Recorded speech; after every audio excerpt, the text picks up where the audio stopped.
Informasi tentang virus corona yang begitu berlimpah bisa jadi malah membingungkan. Maka dari itu, kita memerlukan protokol kesehatan yang alurnya jelas, sederhana, dan mudah dipahami.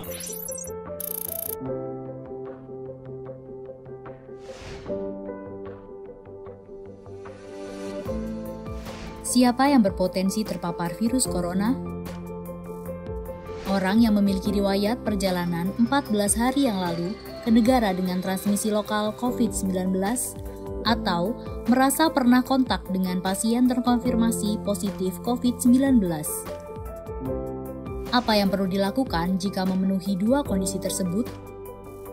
Bila Anda merasa sehat, maka dianjurkan untuk melakukan karantina diri di rumah selama 14 hari sambil memonitor kondisi tubuh. Bila Anda merasa tidak sehat atau timbul gejala, segera lapor ke petugas kesehatan atau hubungi Hotline Center Corona untuk mendapatkan rujukan pemeriksaan ke fasilitas layanan kesehatan. Gejala apa yang perlu diperhatikan? Demam melebihi 38 derajat Celcius, batuk atau pilek, sakit tenggorokan, sesak atau gangguan pernafasan. Apakah perlu langsung datang ke layanan kesehatan? Apabila gejalanya ringan, utamakan menghubungi Hotline Center Corona atau rumah sakit rujukan terdekat untuk mendapatkan informasi mengenai langkah selanjutnya. Sambil mencari informasi, ini yang perlu dilakukan.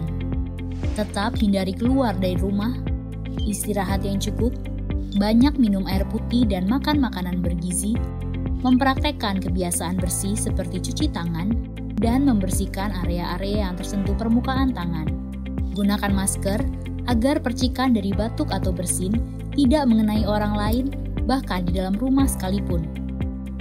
Kapan harus mencari bantuan medis tambahan? Bila gejala yang dirasakan cukup parah, misalnya sesak nafas berat, atau apabila Anda dalam klasifikasi kelompok rentan karena berusia lebih dari 60 tahun, memiliki penyakit kronis seperti diabetes, hipertensi, gangguan imun, ada riwayat sakit pernafasan, dan lainnya. Apa yang perlu dilakukan bila gejala berlanjut dan harus ke fasilitas kesehatan? Gunakan masker saat keluar rumah.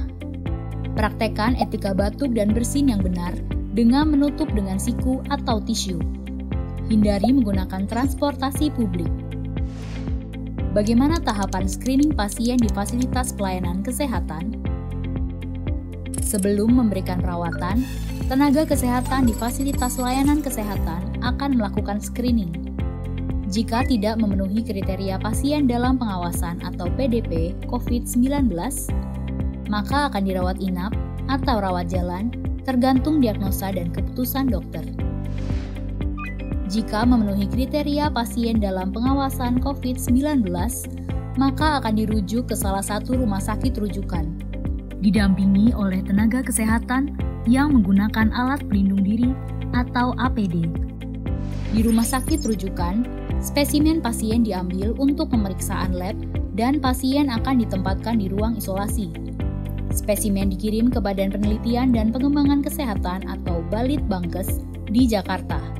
Hasil pemeriksaan pertama akan keluar dalam 24 jam. Jika hasilnya negatif, pasien akan dirawat sesuai dengan penyebab penyakit. Jika positif, maka pasien akan dinyatakan sebagai penderita COVID-19, diambil sampel setiap hari, dan baru akan keluar dari ruang isolasi jika pemeriksaan sampel 2 kali berturut-turut hasilnya negatif. Itulah informasi dan protokol kesehatan untuk masalah COVID-19 yang perlu diikuti oleh masyarakat. Sakit akibat virus corona dapat disembuhkan. Namun begitu, lebih baik mencegah dan tidak menularkan kepada mereka yang lebih rentan.